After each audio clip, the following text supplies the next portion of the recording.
Dear friends, welcome to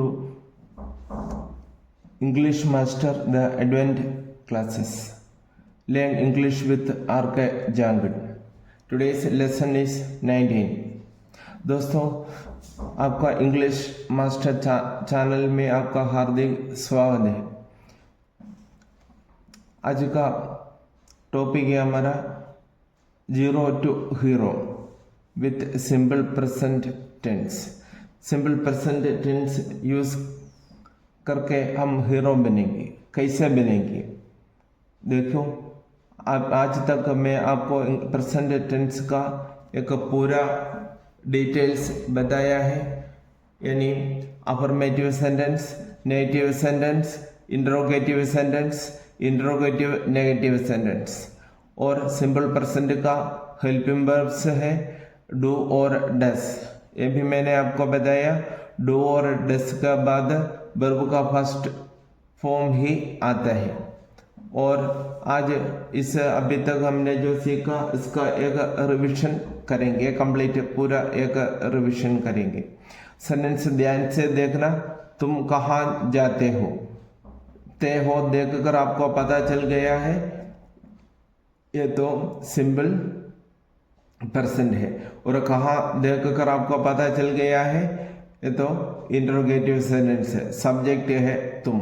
अभी आप एक मिनट आप सोचो, ये आप स्वयं कर सकता है या नहीं। मुझे लगता है कि आप लोगों को अपना चैनल बहुत पसंद आ गया है, और तो अपना चैनल को सब्सक्राइब करें, शेयर करें, लाइक करें और कमेंट करें। अभी चलो हम देखते हैं इस वाक्य को अंग्रेजी में कैसे बोलता है या कैसे लिखता है। देखो, वेयर डू यू गो? तुम कहाँ जाते हो? अपना रूल्स आपको याद होगा, नहीं तो मैं एक बार और बताऊंगा। बीच में प्रश्न सूचक शब्द कहाँ आया है, इसका मतलब ये इंटरोगेटिव सेंटेंस है और WH वर्ड से शुरू होता है। देखो, कहाँ को हम बोलते हैं वेयर, सब्जेक्ट तुम, इसलिए हम डू लिखा है यू, और डू का बाद वर्ब का first form where do you go, और फिर क्वेश्चन मार्क है क्योंकि यह इंटरोगेटिव सेंटेंस है। Where do you go? देखो, उस समय वो किसको पूछ रहा था, वो इनको आंसर देते हैं। अगर वो स्कूल जाते हैं तो वो ऐसे ही बोलते हैं, हम स्कूल जाते हैं, हम स्कूल जाते हैं। ते है देखकर आपको पता चल गया है, ये सिंपल प्रेजेंट है। इसमें देखो सेंटेंस कौन सा है, साधारण वाक्य है या नकारात्मक वाक्य है या प्रश्नवाचक वाक्य है या प्रश्नवाचक नेगेटिव है, इसमें से कौन सा है हम कैसे पता चलेंगे? देखो, इसमें नहीं आया, इसलिए यह नेगेटिव सेंटेंस नहीं है। शुरू में क्या नहीं आया, इसलिए इंटरोगेटिव सेंटेंस नहीं है। और बीच में प्रश्न सूचक शब्द भी नहीं आए हैं, इसलिए इंटरोगेटिव सेंटेंस दोनों प्रकार का नहीं है। इसका मतलब ये तो अफर्मेटिव सेंटेंस है। उस समय तुरंत अफर्मेटिव सेंटेंस का जो बनाने का रूल्स हमारा मन में आना चाहिए कि अफर्मेटिव सेंटेंस बनाने का रूल है सब्जेक्ट प्लस वर्ब के फर्स्ट फॉर्म प्लस SES अगर ये सिंगुलर हो तो। और इधर सब्जेक्ट है हम, बहुवचन आपको पता है, प्लस वर्ब का फर्स्ट फॉर्म चाहिए और प्लस ऑब्जेक्ट चाहिए। देखो, हम स्कूल जाते हैं कैसे बनेगा, हमको हम वी बोलता है, वी बहुवचन है इसलिए वर्ब का फर्स्ट फॉर्म चाहिए वी गो। फिर बाकी जो भी आएगा तो आगे लिख लेना, जो ऑब्जेक्ट हो या आगे का जो भी है अपना ऐसे ही लिख लेना। वी गो, हम जाते हैं, स्कूल में जाते हैं इसलिए टू स्कूल लिखा है। वी गो टू टेम्पल तो हम क्या बोलेंगे, वह मंदिर जाता है। वी गो टू मार्केट लिखा तो हम बाजार जाते हैं, लेकिन इधर ये बोला था हम स्कूल जाते हैं, इसलिए इसका इंग्लिश कैसे बनता है आपको पता चल गया है। अभी देखो अगला, उस समय उस बंदा पूछ रहे क्या तुम बाजार नहीं जाते हो?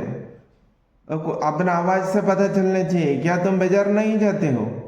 तो क्वेश्चन मार्क आया, ते आया तो प्रेजेंट सिंपल है, नहीं आया तो नेगेटिव है। फिर अभी आपको को देखना है ये नहीं कौन सा नहीं है, इंट्रोगेटिव तो नहीं है, देखो नहीं आया नेगेटिव है, और फिर सब्जेक्ट आया तुम, और फिर क्या आया, क्या, क्या से प्रश्न शुरू होता है तो हम कौन सा टेंस है, इधर तो प्रेजेंट सिंपल है, इसलिए प्रेजेंट सिंपल का हेल्पिंग वर्ब से ही यूज ये सेंटेंस अंग्रेजी में बोलना चाहिए या लिखना चाहिए। और सब्जेक्ट के अनुसार डू या डस, आपको पता है सिंपल प्रेजेंट का हेल्पिंग वर्ब डू और डस होता है। देखो डू सब्जेक्ट तुम में इसलिए डू लिखा है। Do you not go to market, क्या तुम मार्केट नहीं जाते हो, मार्केट यानी बाजार नहीं जाते हो। अब मैंने आपको बताया था पहले लेसन में, इसका पिछले लेसन में डू प्लस नॉट को हम डोंट भी कहते हैं। हम ऐसा भी बोल सकते हो, don't you go to the market, question mark चाहिए बोलने का समय, क्वेश्चन मार्क ऐसा हम नहीं बोलते, अपना आवाज से पता चलना चाहिए ये सेंटेंस इंट्रोगेटिव सेंटेंस है। Don't you go to market, क्या तुम मार्केट नहीं जाते हो। इसका आंसर मैंने आपको बताया, डू और डस से शुरू होने वाले सभी प्रश्नों का उत्तर हाँ या नहीं में दे सकते हैं, यानी यस या नो में दे सकते हैं। ये तो पहले बताया था, हम स्कूल जाते हैं इसलिए इधर नहीं यूज किया, नहीं हम नहीं जाते हैं। देखो आंसर नो वी डोंट, यानी नो वी डोंट नहीं हम नहीं जाते हैं। पूरा सीखना है तो मैंने इधर हाईलाइट करके लिखा है no we don't go to the market, यानी हम मार्केट नहीं जाते हैं। आपको समझ में आ गया ना, समझ में आ गया तो आप चैनल को सब्सक्राइब करना भूलना मत दोस्तों। अब आप आपका दोस्तों को बताइए, इंग्लिश सीखने के लिए अच्छा चैनल है जो English master the advance classes. देखो तुम पहले बोल दिया हम स्कूल जाते हैं, वी गो टू स्कूल बोला, फिर उससे बंदा अपन को पूछते हैं कि तुम स्कूल से कब वापस आते हो। उस बच्चों को जो स्कूल जा रहे थे उनको पूछा तुम स्कूल से कब वापस आते हो। देखो सेंटेंस ते हो सिंपल पर्सन है, और देखो बीच में कब आया, कब एक प्रश्न वाचक वाक्य का संकेत देने वाला एक शब्द है, यानी बीच में प्रश्न सूचक शब्द आया कब। और फिर तुम, आपको पता है सब्जेक्ट प्लूरल है, और देखो कैसे हम बनाएंगे, क्वेश्चन वर्ड है इधर, और फिर हेल्पिंग वर्ब आपको पता है सिंपल पर्सन का क्या होता है, डू है डस होता है। इधर तुम आया है इसलिए डू लिखा है। देखो when do you come back, वापस आने को, वापस आने को हम इंग्लिश में बोलते हैं कम बैक। क्या बोलते हैं, come back.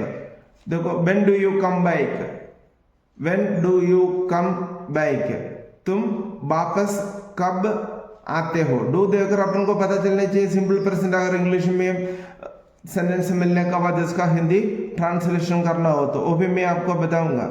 When do you come back from school, from यानी हिंदी में से बोलते हैं, फ्रॉम स्कूल यानी स्कूल से, स्कूल से। देखो when do you come back from school, तुम स्कूल से वापस कब आते हो। उसका जवाब है, देखो हम 4 बजे वापस आते हैं, हम 4 बजे वापस आते हैं। कौन से सेंटेंस से आप देखना, देखकर आप एक बार देखो कौन सा सेंटेंस है, अफर्मेटिव है, नेगेटिव है, इंट्रोगेटिव है, इंट्रोगेटिव नेगेटिव है। देखो आते हो देखकर आपको पता चल गया ये सिंपल प्रेजेंट है। और फिर देखो नहीं आया, इसमें शुरू में क्या नहीं यूज किया है, और बीच में प्रश्न सूचक शब्द का कोई इस्तेमाल नहीं किया है। इसका मतलब ये तो एक साधारण वाक्य है, यानी अफर्मेटिव सेंटेंस। अफर्मेटिव सेंटेंस बनाने का रूल्स मैंने आपको कई बार बताया है।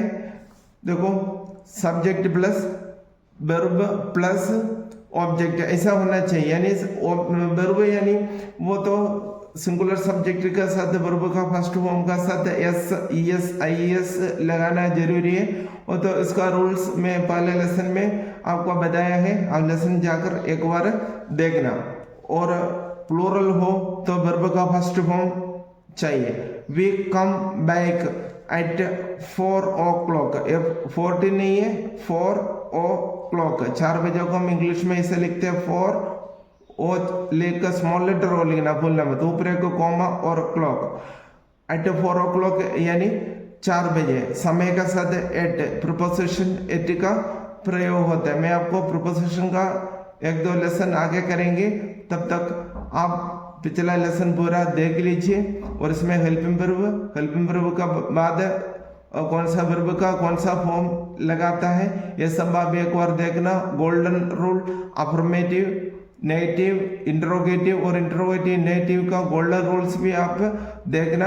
और वापस आपसे निवेदन है, अपना चैनल को सब्सक्राइब करें, ज़्यादा से ज़्यादा शेयर करें, लाइक करें, कमेंट में मुझे बताइए आपको किस प्रकार समझ में आता है, आपको इंग्लिश बोलने में मदद करता है या नहीं करता है। धन्यवाद दोस्तों चैनल वॉच करने के लिए।